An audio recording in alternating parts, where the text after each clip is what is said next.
వెనిజులాలో జరిగినటువంటి ఒక ఘోర విమాన ప్రమాదం గురించి ఇప్పుడు నేను మీకు చెప్పబోతున్నాను. టేక్ ఆఫ్ సమయంలో ఒక్కసారిగా ఒక ఎయిర్ క్రాఫ్ట్ కుప్పకూలిపోయింది. ప్రమాదంలో ఇద్దరు మృతి చెందారు, మరో ఇద్దరికి తీవ్ర గాయాలైనట్లుగా తెలుస్తోంది. టేక్ ఆఫ్ సమయంలో ఆ ఎయిర్ క్రాఫ్ట్ నియంత్రణ కోల్పోయినట్లుగా మనకు కనిపిస్తోంది, ఆ కంట్రోల్ కోల్పోయినట్లుగా మనకు క్లియర్గా కనిపిస్తోంది. ప్రమాదం జరిగిన వెంటనే ఒక్కసారిగా ఎయిర్ క్రాఫ్ట్ మంటల్లో చిక్కుకుంది. ఈ జరిగిన ప్రమాదం అంతా కూడా అక్కడ ఉన్న వాళ్ళు తమ ఫోన్లో ఉన్నటువంటి కెమెరాస్లో రికార్డ్ చేశారు. అయితే టైర్ పేలడం కూడా ఈ ప్రమాదానికి ఒక కారణం అయి ఉండొచ్చు అంటూ అధికారులు అంచనా వేస్తున్నట్లుగా తెలుస్తోంది. టాచిరాలోని పర్మిలో ఎయిర్పోర్ట్లో ఈ ఘటన చోటు చేసుకున్నట్లుగా తెలుస్తోంది. అయితే ఒక్కసారి ఆ వీడియో ప్లే చేస్తే మీకు మరింత క్లారిటీ వస్తుంది. ఒక్కసారి ఆ సౌండ్తో ఆ వీడియో ఒకసారి ప్లే చేసి నేను మీకు చూపిస్తాను. Then I can explain you properly.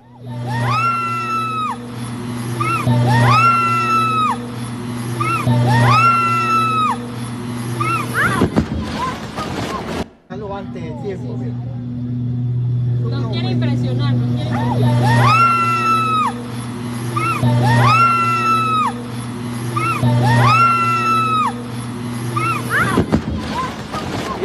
అక్కడ ఒక్కసారి ఆ వీడియోలో మీరు క్లియర్గా చూడొచ్చు. ఆ ప్రమాదం జరుగుతున్న సమయంలో అక్కడ ఉన్నటువంటి మాటలను ఒకసారి మీరు అబ్జర్వ్ చేయొచ్చు.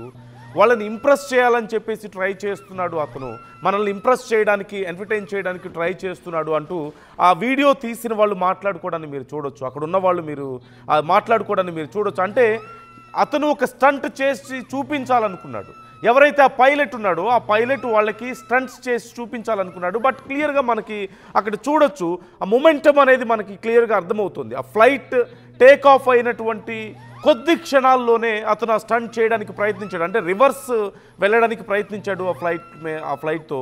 దానివల్ల అది ఈజీగా క్రాష్ అయిపోవడాన్ని మనం చూడొచ్చు. అంటే కావాల్సినంత స్పీడ్లో ఆ స్టంట్ చేయడానికి కావాల్సినంత స్పీడ్ కానీ ఆ ఫోర్స్ కానీ ఆ టైంలో ఆ ఎయిర్ క్రాఫ్ట్ తీసుకోలేకపోయింది.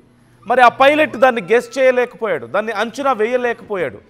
సహజంగా చాలా వేగంగా ఉన్నప్పుడు అలాంటి స్టంట్స్ చేస్తూ ఉంటారు. చిన్న చిన్న ఎయిర్ క్రాఫ్ట్స్ మీద అలాంటి స్టంట్స్ చేయడం చాలా ఈజీగా కూడా ఉంటుంది. కానీ అది గాల్లోకి లేచిన 1-2 క్షణాల్లోనే మనం చూడొచ్చు, గాల్లోకి లేచింది, సర్ఫేస్ నుంచి కాంటాక్ట్ పోయినటువంటి ఒక 2 క్షణాల్లోనే అతను స్టంట్ చేయడానికి ప్రయత్నించాడు. సో ఆ ఫ్లైట్కి కావాల్సిన మూమెంటం దొరకలేదు, కావాల్సినంత స్పీడ్లో ఆ ఫ్లైట్ లేకపోవడం వల్ల ఈ ప్రమాదం జరిగిందనేది మనకు క్లియర్గా అర్థమవుతుంది. కావాల్సినంత స్పీడ్ ఉండి ఆ ఫోర్స్ కనుక ఉంటే ఖచ్చితంగా ఎన్ని స్టంట్స్ చేసినా ఏం కాదు. First of all proper height లేదు, రెండోది కావాల్సినంత స్పీడ్ లేదు. సో ఆ మొమెంటం, ల్యాక్ ఆఫ్ మొమెంటం అనేది అక్కడ మనకు క్లియర్గా కనిపిస్తుంది. అదే ఈ ప్రమాదానికి కారణం అంటూ మనకు కనిపిస్తుంది. అట్ ది సేమ్ టైం ఆ వీడియోలో మీరు విన్నారు, అతను మనల్ని ఇంప్రెస్ చేయడానికి ట్రై చేస్తున్నాడు, అతను మనకి ఆ స్టంట్ చేసి చూపించడానికి ట్రై చేస్తున్నాడు అంటూ అక్కడ ఉన్న వాళ్ళు మాట్లాడడాన్ని కూడా మనం గమనించవచ్చు. మనకు అందుతున్నటువంటి సమాచారం ప్రకారం అది ఆ గవర్నమెంట్ కోసం పనిచేసేటువంటి ఒక ఫ్లైట్గా తెలుస్తోంది.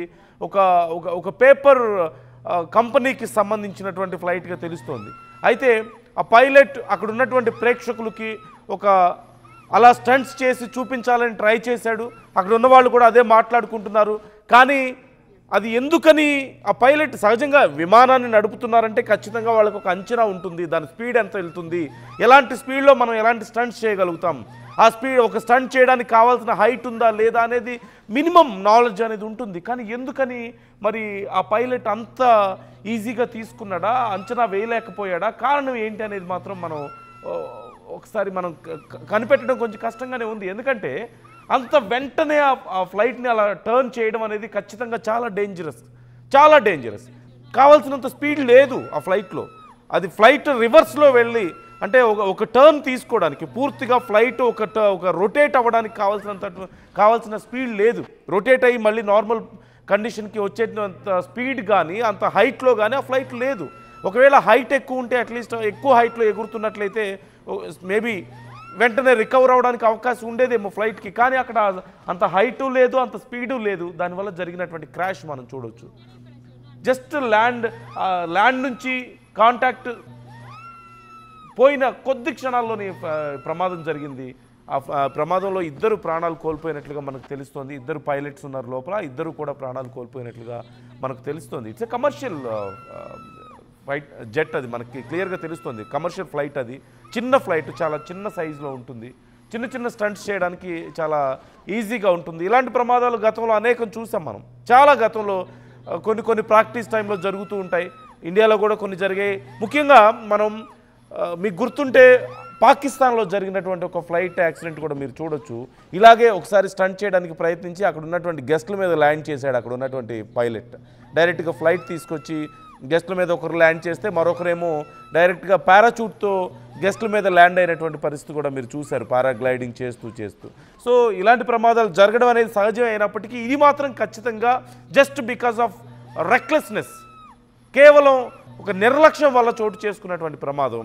అక్కడ ఉన్నటువంటి అభిమానుల్ని ఏదో ఉత్సాహపరచాలి, ఉల్లాసపరచాలి అక్కడ ఉన్న వాళ్ళని అన్న ఒక తపనతో ఎంత హైట్లో ఉన్నామో, ఎంత స్పీడ్లో ఉన్నామో, ఈ స్టంట్ చేయడానికి మనం ఇప్పుడు చేయగలుగుతామా లేదా, ఎయిర్ క్రాఫ్ట్ రెడీగా ఉందా లేదా అనేది చూసుకోకుండా చేసినటువంటి ఆ స్టంట్ వల్ల ఈ ప్రమాదం చోటు చేసుకుంది. లోపల ఉన్నటువంటి ఇద్దరు కూడా ప్రాణాలు కోల్పోయారు. ఒక్కసారిగా మంటలు అంటుకొని, ఒక సినిమాలో చూపిస్తున్నటువంటి స్టంట్ లాగే ఉంది మనకి. మంటలు అంటుకొని ఒక్కసారిగా పూర్తి కాలిపోవడాన్ని మనం చూడొచ్చు.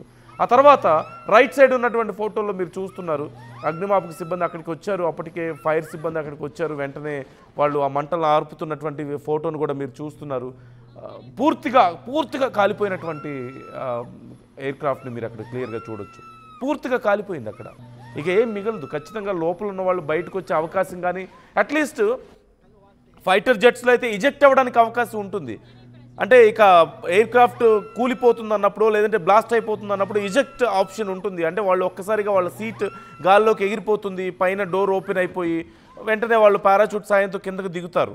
కానీ ఇలాంటి చిన్న క్రాఫ్ట్స్లో ఆ ఫెసిలిటీ చాలా కష్టంగా ఉంటుంది. సహజంగా మనకి పెద్ద కమర్షియల్ ఎయిర్ క్రాఫ్ట్స్ అయితే ఇజెక్ట్ అయ్యేటువంటి అవకాశం ఉండదు. కానీ చిన్న క్రాఫ్ట్స్లో కూడా కొన్నిట్లో అవకాశం ఉంటుంది, అట్లీస్ట్ ఓపెన్ చేసుకుని క్రిందకి దూకడానికైనా సరే. బట్ ఆ అవకాశం కూడా ఇక్కడ లేదు. పారాచూట్ ఉంటుంది కానీ వాళ్ళకి దూకేంత అవకాశం కూడా లేదు. చాలా తక్కువ హైట్, అప్రాక్సిమేట్లీ ఒక 15 ఫీట్ లేదంటే 20 ఫీట్ హైట్లోనే అది క్రాష్ అయిపోవడాన్ని మనం చూడొచ్చు. అక్కడి నుంచి అది కూలిపోవడాన్ని మనం చూడొచ్చు. So just because of recklessness మనకు క్లియర్గా తెలుస్తుంది. నిర్లక్ష్యం వల్ల, ఓవర్ కాన్ఫిడెన్స్ వల్ల, లేదంటే ల్యాక్ ఆఫ్ క్యాలిక్యులేషన్ వల్ల ఈ ప్రమాదం జరిగిందనేది మనకు క్లియర్గా అర్థమవుతుంది. ఒక్కసారి ఆ ప్రమాదాన్ని మరొకసారి నేను మీకు ప్లే చేసి చూపించే ప్రయత్నం చేస్తాను. అండ్ ఆ వీడియోలో కూడా అక్కడ ఉన్న వాళ్ళు మాట్లాడడాన్ని మీరు చూడొచ్చు. హీ వాంట్స్ టు ఇంప్రెస్ అస్, ఏదో ఒక స్టంట్ చేసి మనల్ని ఇంప్రెస్ చేయడానికి ట్రై చేస్తున్నాడు అంటూ వాళ్ళు మాట్లాడుకోవడానికి కూడా మీరు చూడొచ్చు.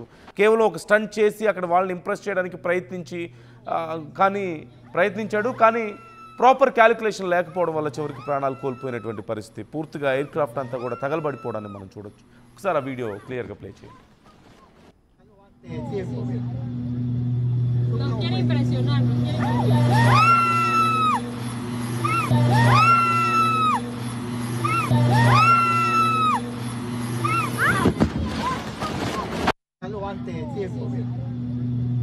Nos quiere impresionar, nos quiere impresionar.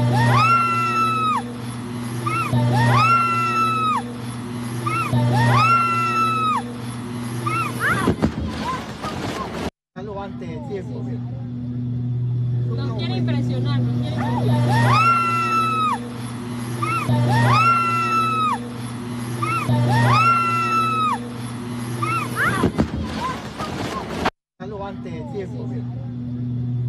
Nos quiere impresionar, nos quiere impresionar.